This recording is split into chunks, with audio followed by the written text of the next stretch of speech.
I'm no longer a slave to fear. I am the child of God. I'm no longer a slave to fear. I am the child of God. Dankie Vader. Dankie dat ons kind kan wees, dat ons kan behoort en dat ons vry kan wees in die teenwoordigheid en Jesus se pa vir ons sorg en ons vashou en ons vasdruk aan die bors en dat U liefde vir ons gee op soveel maniere en dat ons elke dag kan getuig van U liefde. En vanoggend kom ons dankie sê. Dankie dat ons so aan U kan behoort. En Vader, vandag wil ons as U kinders voor U kom sit en staan vandag en ons wil ons lewens kom oopmaak en ons wil sê, Vader, kom leer ons vandag deur U woord. As ons vandag U woord lees, mag ons as kinders luister en mag U woord vir ons oopgaan en mag ons dan as U kinders gehoorsaam dit gaan leef. Hier is ons Here. Kom leer U kinders in Jesus naam. Amen. Kan ek net gou iets sê? Ja, jy mag. Okay, ek is nie een wat glo in my lewe voor mense oopgooi en dit nie. Maar elke keer as ek hierdie song sing, is baie van julle wat 'n baie lang pad al saam met my loop. En ek het altyd gedink ek is okay. Ek glo in God, ek glo hy het vir my gesterwe, hy het opgestaan. Ek is okay. Mense tot ek op die dag gekom het, wat al hierdie bondage en goed gebreek is in my lewe. En dit is hoekom hierdie lied vir my soveel beteken. Let us sing our freedom. Ek hoop elkeen van julle het al in julle lewe daai fantastiese freedom gevoel gekry. Dankie.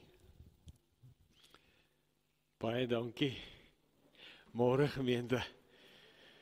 So lekker om vanoggend saam met julle te wees en ek wil vanoggend begin waar ons verlede week opgehou het. So wat het ons verlede week gevier? Kom ons hoor gou 'n bietjie. Kruisiging, die opstanding, ons het dit gevier. Jesus het opgestaan. Dis wat ons kom bely het en maar die vraag is vandag, maak dit saak dat Jesus Christus opgestaan het? Maak dit saak. Maak dit vir jou vandag saak dat Jesus Christus opgestaan het. En dan is die volgende vraag, hoe maak dit saak? Want ons vier dit nou eenmal 'n jaar, maar hoe maak dit saak dat Christus opgestaan het? Die sensus van Suid-Afrika sê dat 86% van Suid-Afrikaners Christene is. Glo aan die opgestaande Christus.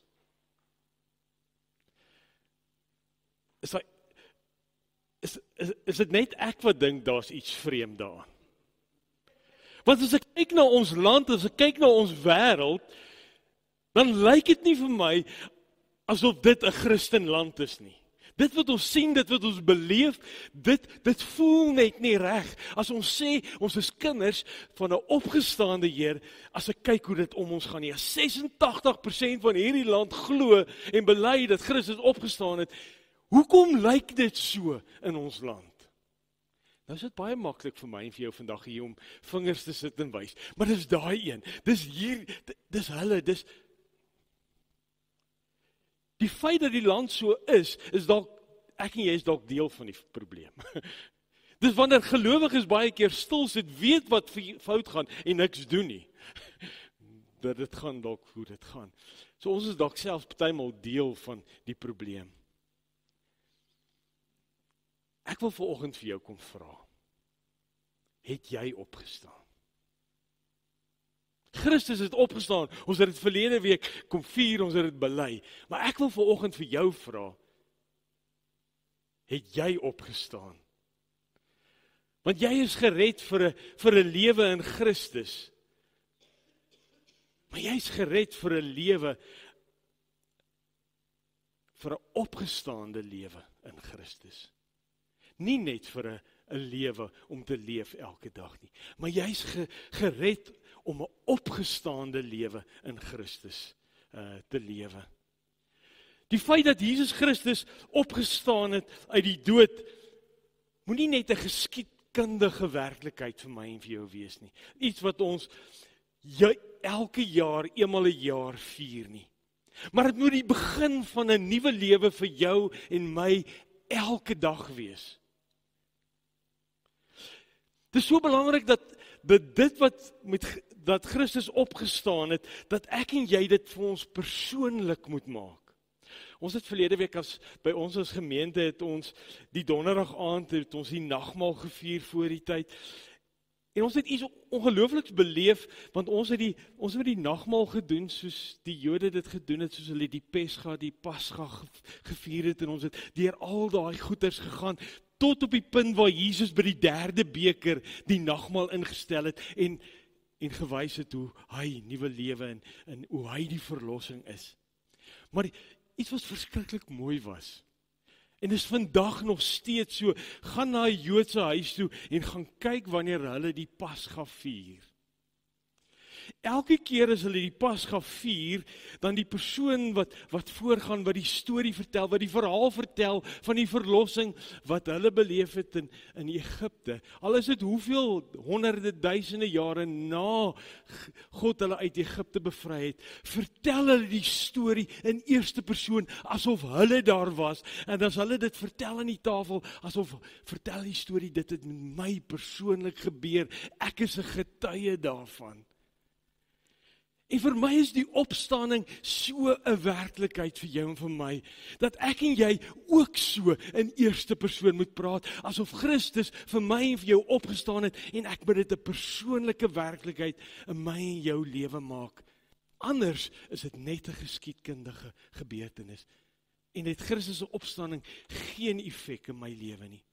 Maar wanneer ek dit 'n persoonlike werklikheid maak, dat dit iets 'n realiteit is vir my en jou lewe, dan gaan Christus se opstanding maak dit nie, ek en jy nie net bloot godsdiens beoefen nie, maar dat ek en jy in 'n lewende verhouding met God elke dag kan staan.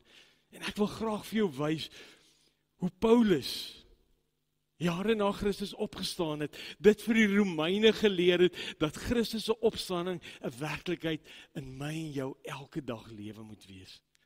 En ek wil graag vir jou vat na Romeine 6 toe, en dit gaan op die bord verskyn terwyl ek dit lees.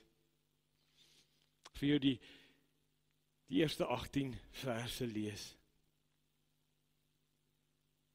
Wat moet ons nou hiervan sê?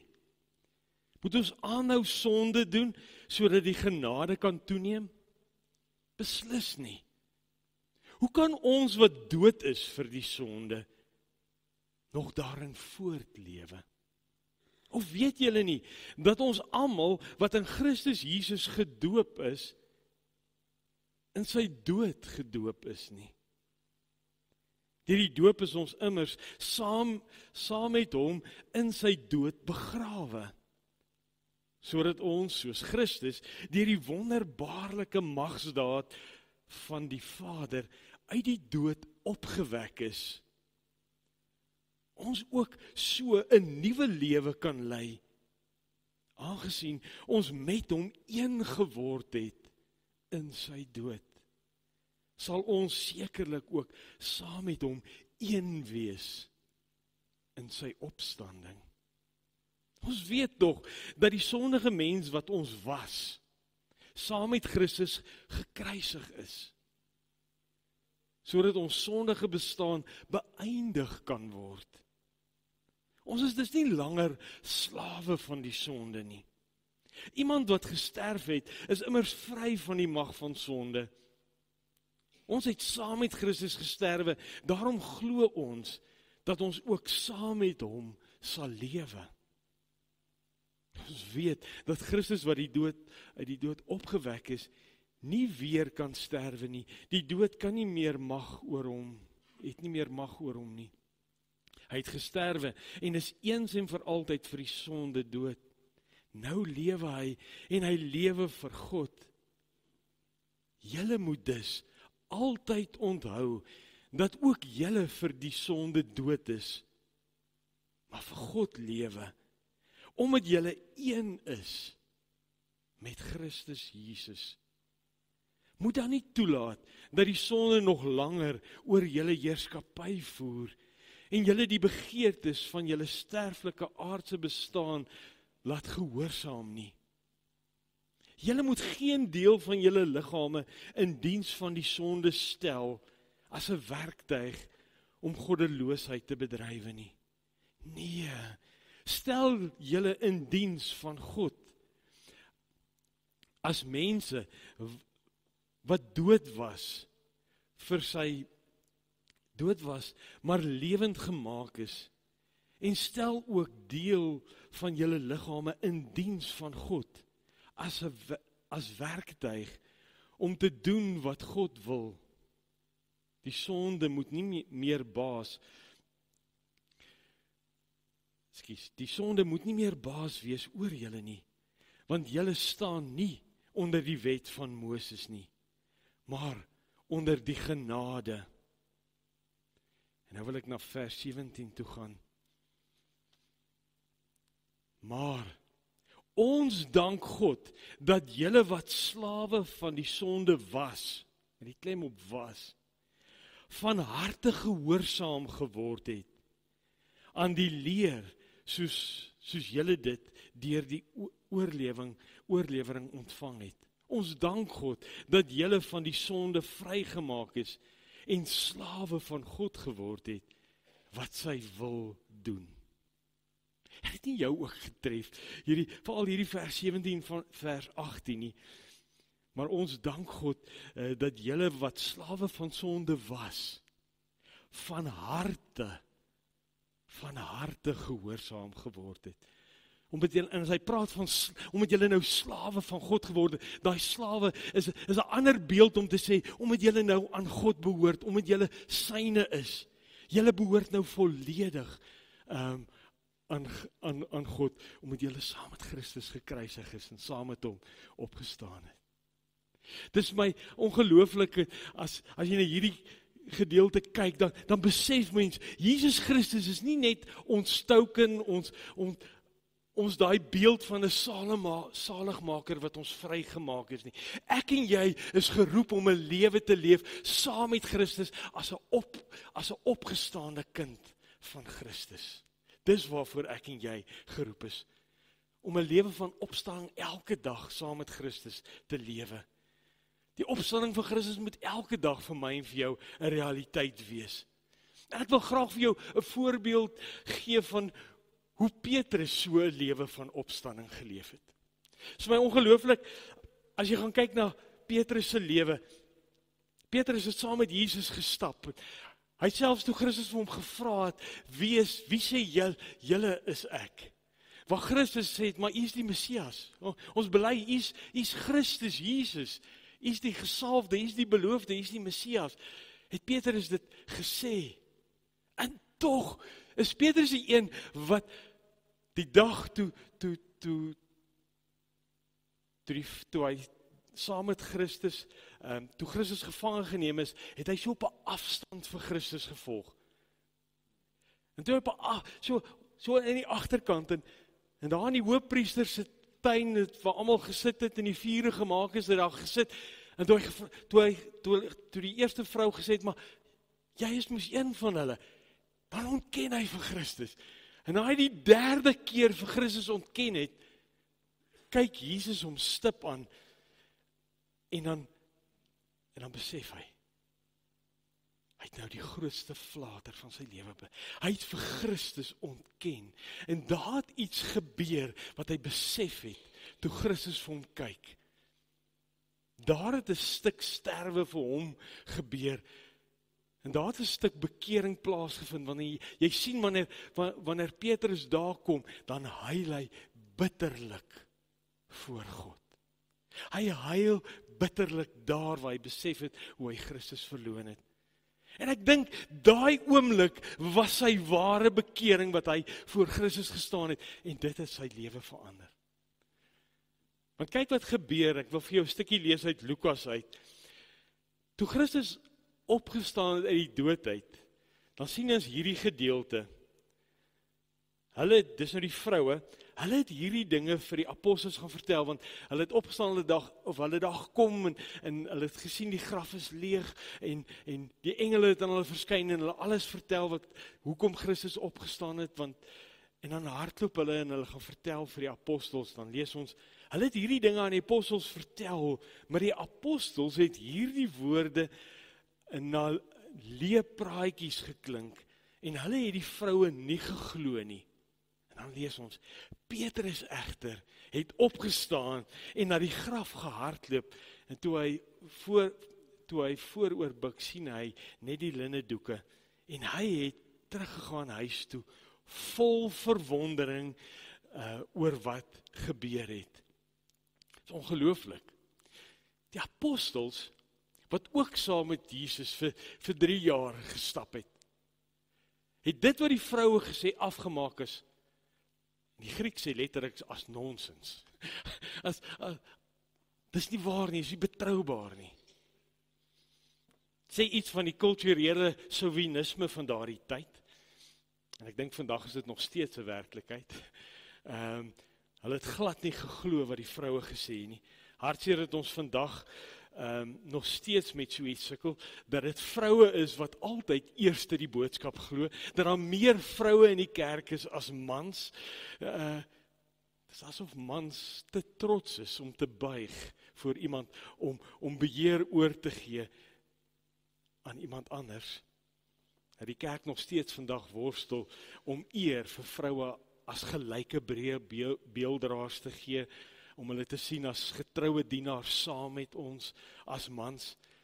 En tog maak die skrif voorsiening daarvan dat ons vroue kan eer en dat ons Bybelse rolle het. Dit hoef nie 'n probleem te wees nie.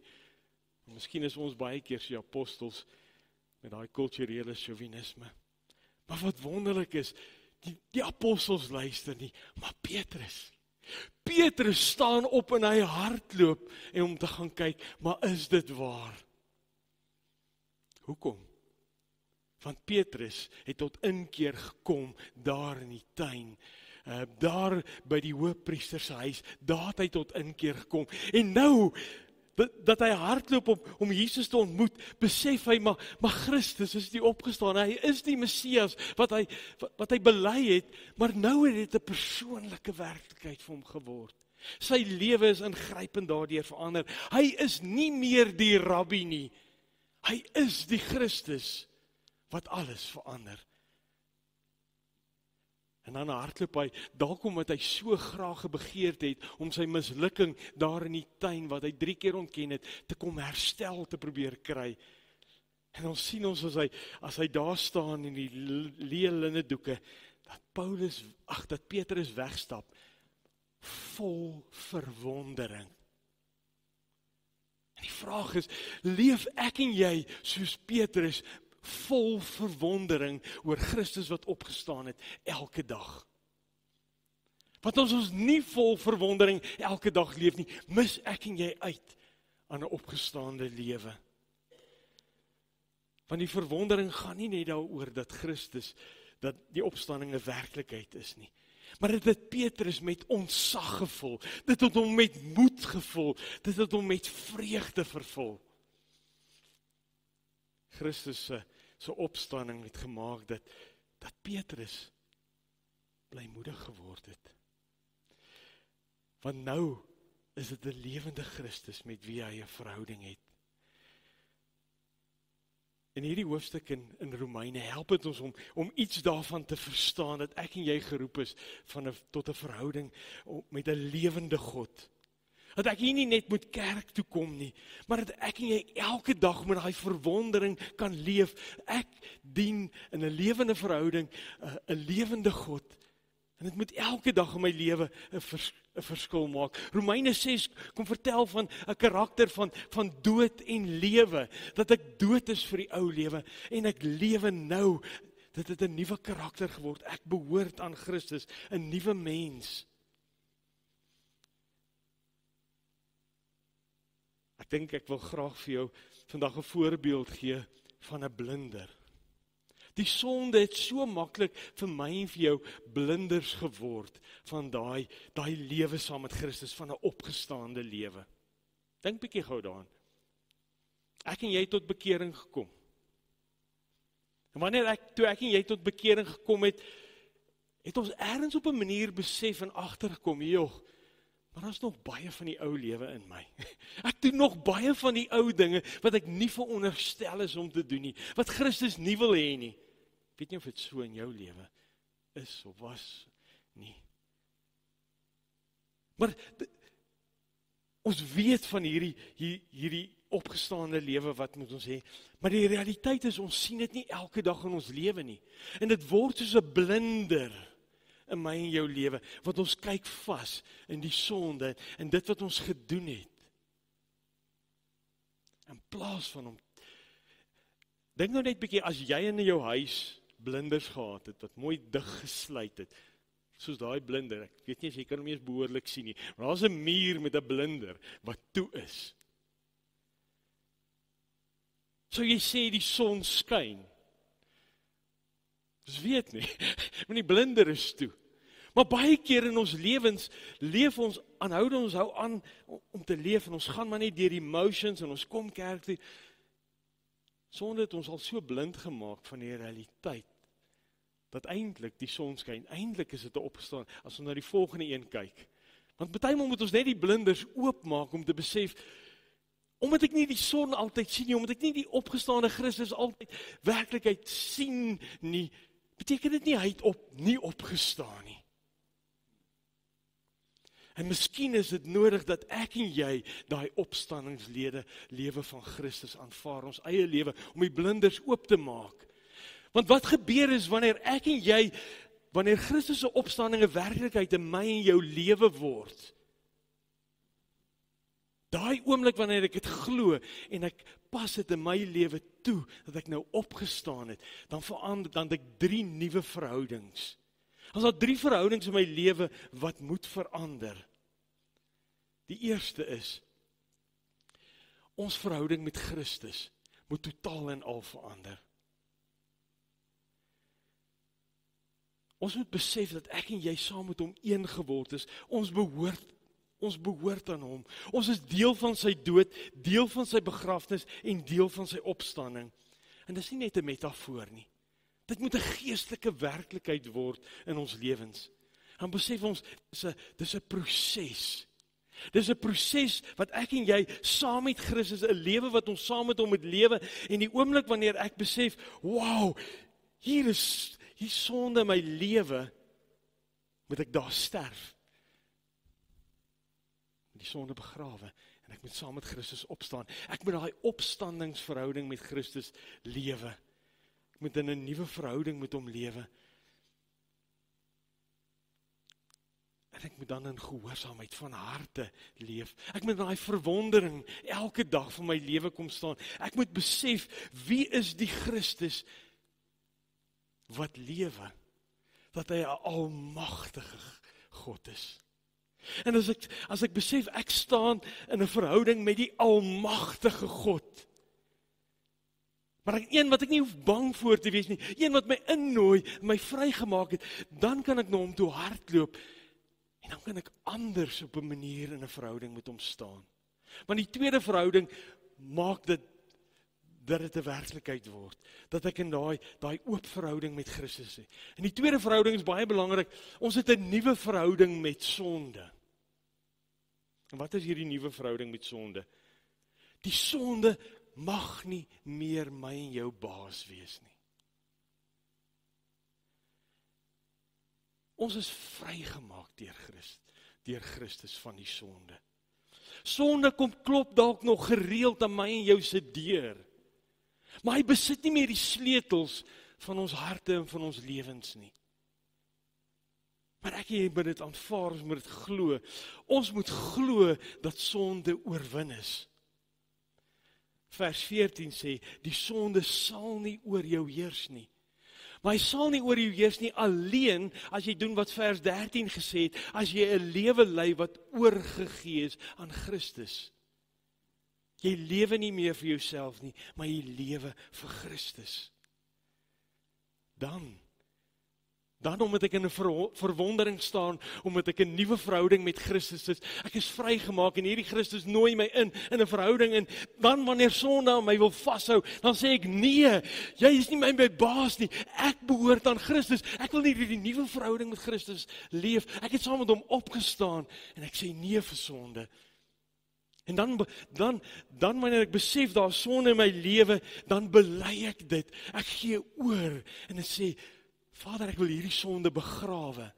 En nou hier is die mooi ding, mens begrawe nie iets wat asemhaal nie.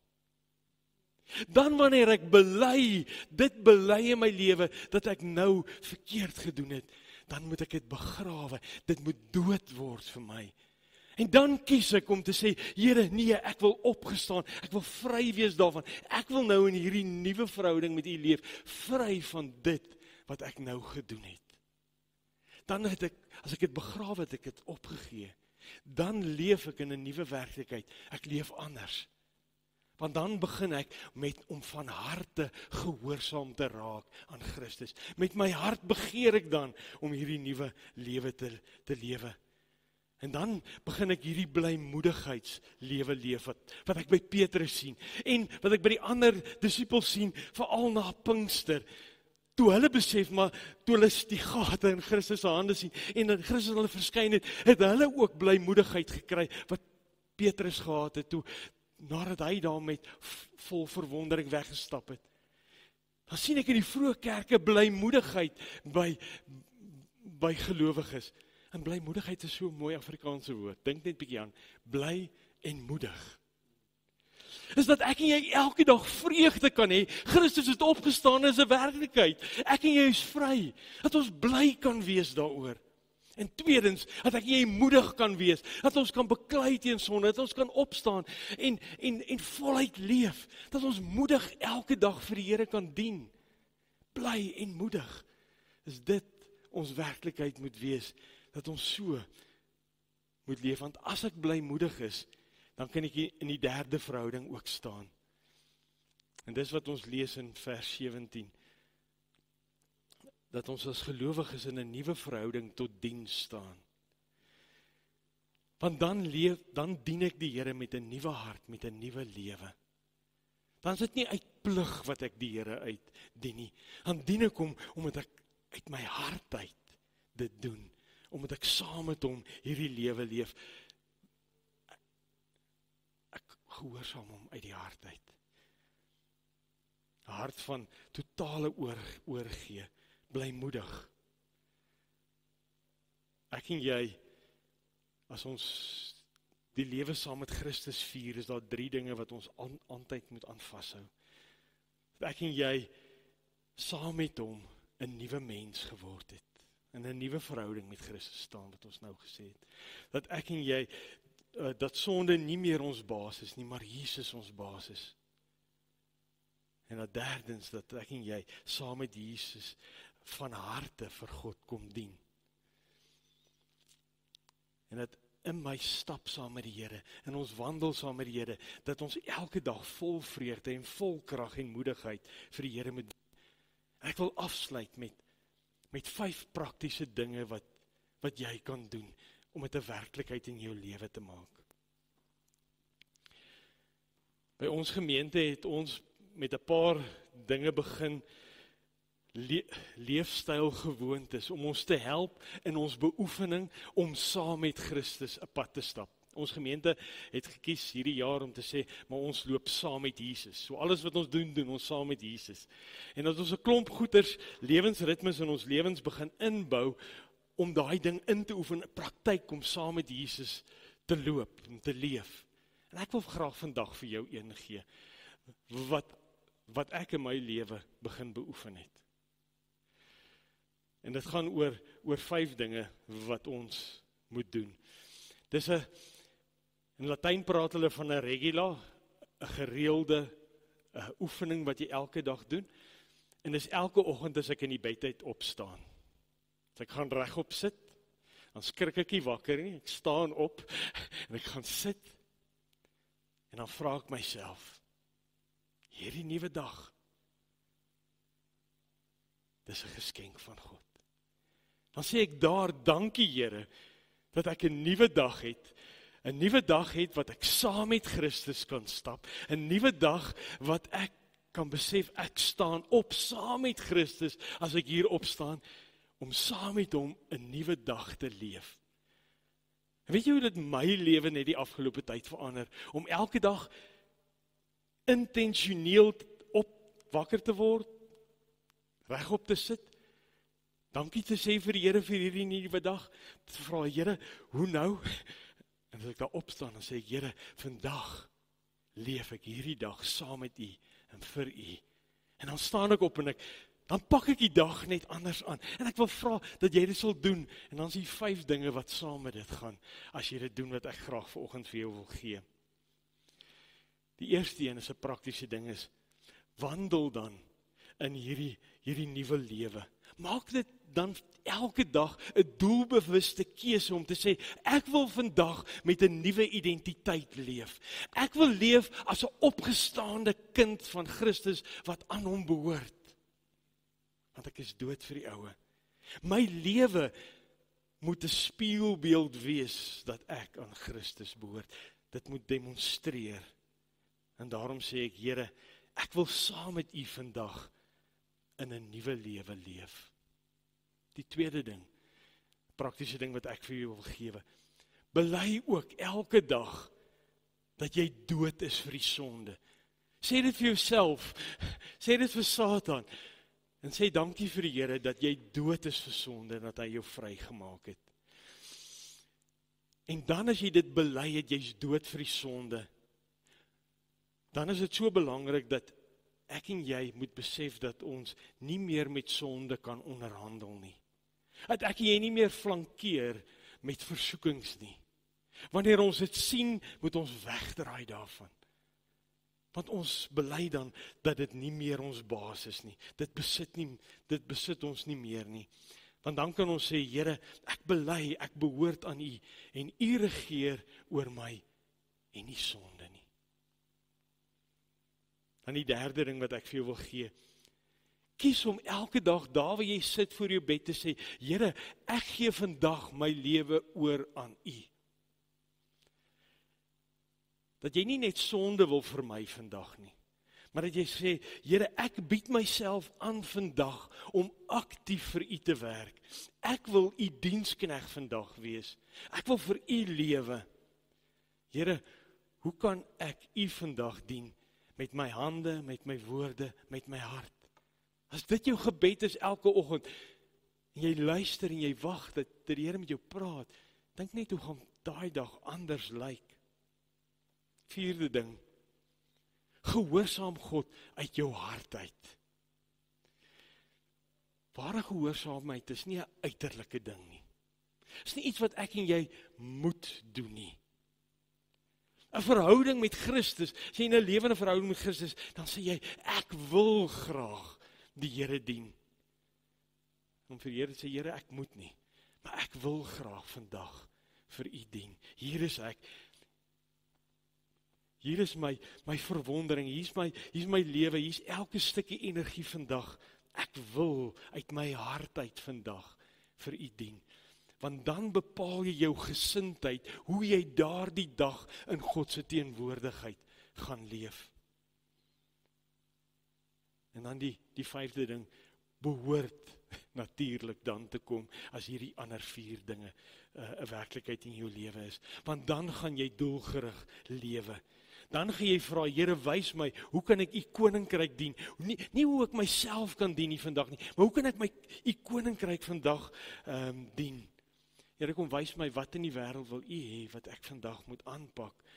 Hoe moet ek leef vandag vir U? Want dan kan ek elke dag met my lewe, word my lewe 'n lewende bewys, dat ek 'n lewende verlosser het, want ek behoort aan hom. Dan word my lewe 'n lewe van blymoedigheid.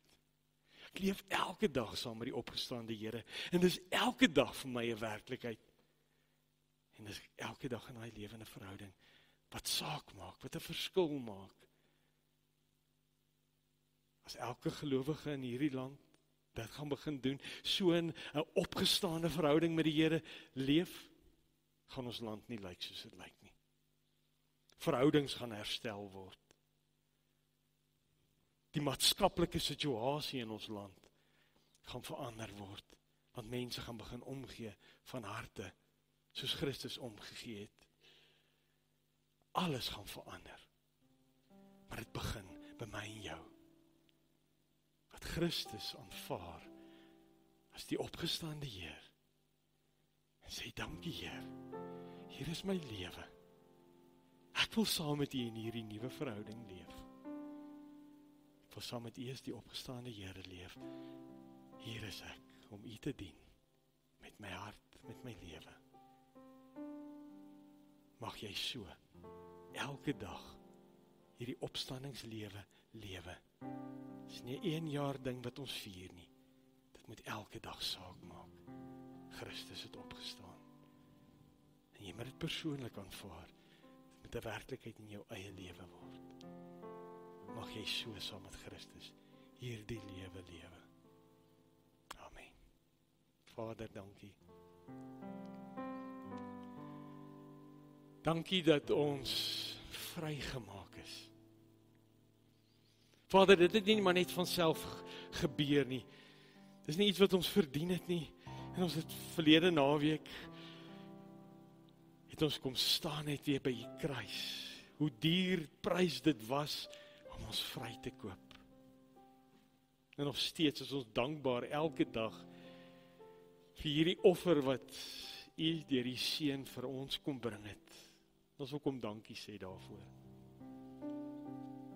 Maar vandag wil ons opnuut kom dankie sê vir 'n nuwe lewe in Christus.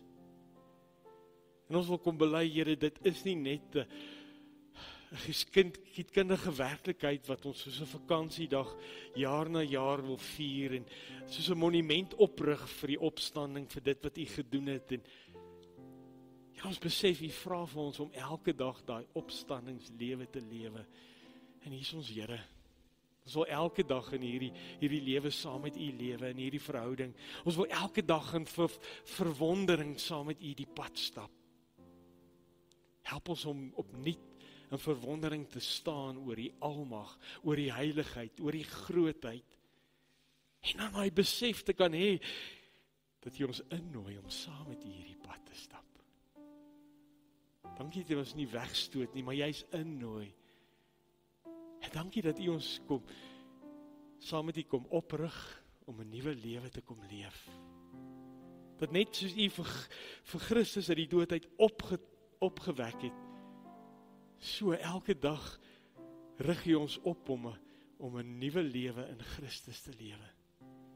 Ek wil kom bid, Vader, kom help ons om elke dag, as ons wakker word, as ons opstaan, om elke dag hierdie nuwe opstandingslewe saam met U te begin. Asseblief, Here, hier is ons.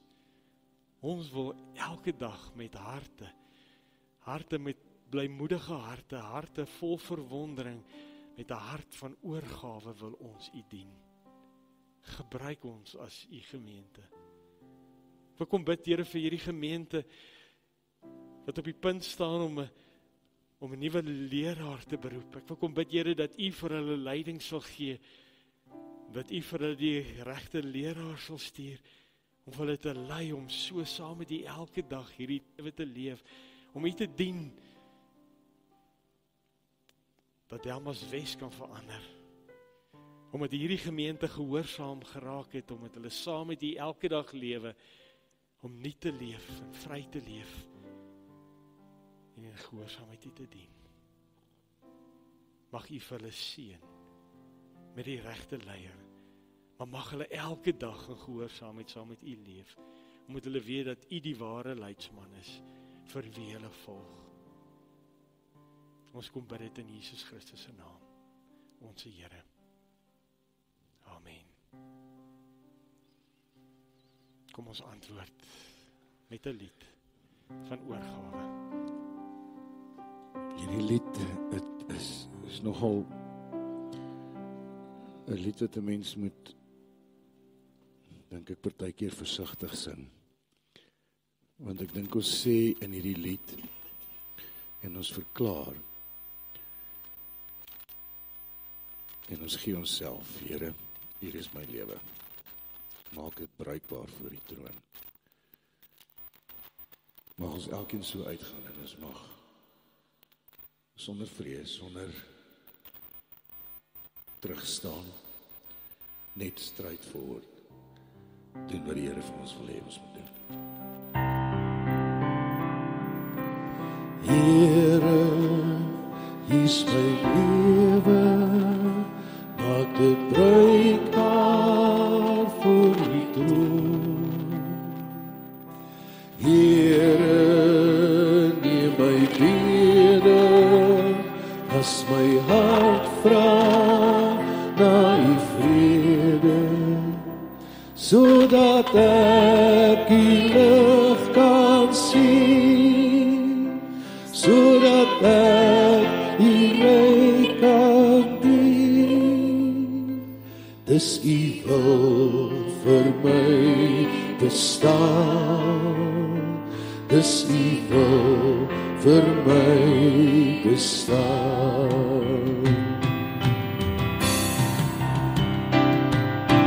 Here, laat die liefde van die Vader my wil omvou.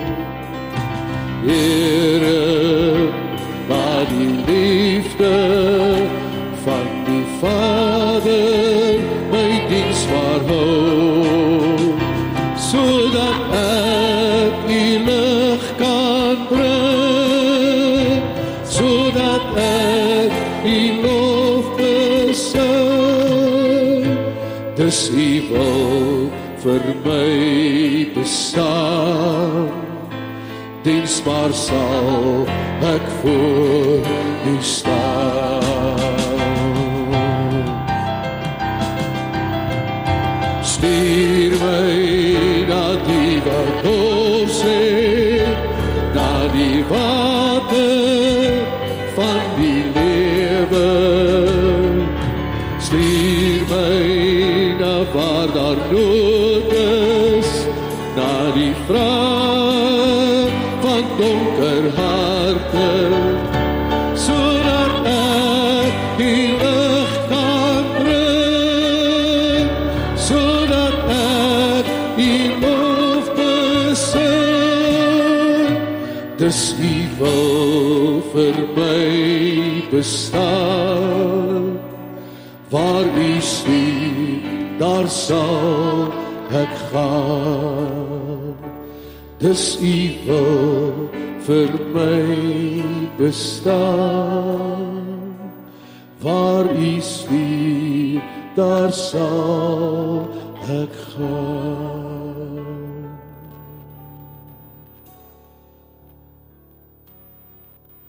As jy dit wat jy nou gesing het, bely en glo, en dit uit jou hart uit gesing het, ontvang die seën vir die Here, wat graag vir jou wil uitstuur. Mag jy elke dag 'n ontmoeting het met 'n heilige, groot, almagtige Vader, wat met oop arms staan om jou in sy liefde te ontvang. Mag sy liefde jou lewe transformeer.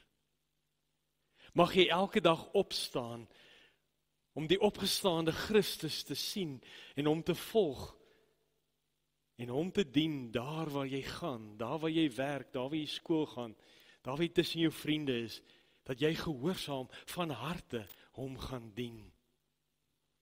En mag die Heilige Gees jou elke dag met verwondering vul en mag hy jou toerus om met die blydskap en die moedigheid wat hy vir jou gee, as 'n kind van Christus, as 'n opgestaande kind, elke dag leef. Gaan so in Christus se vrede elke dag. Amen.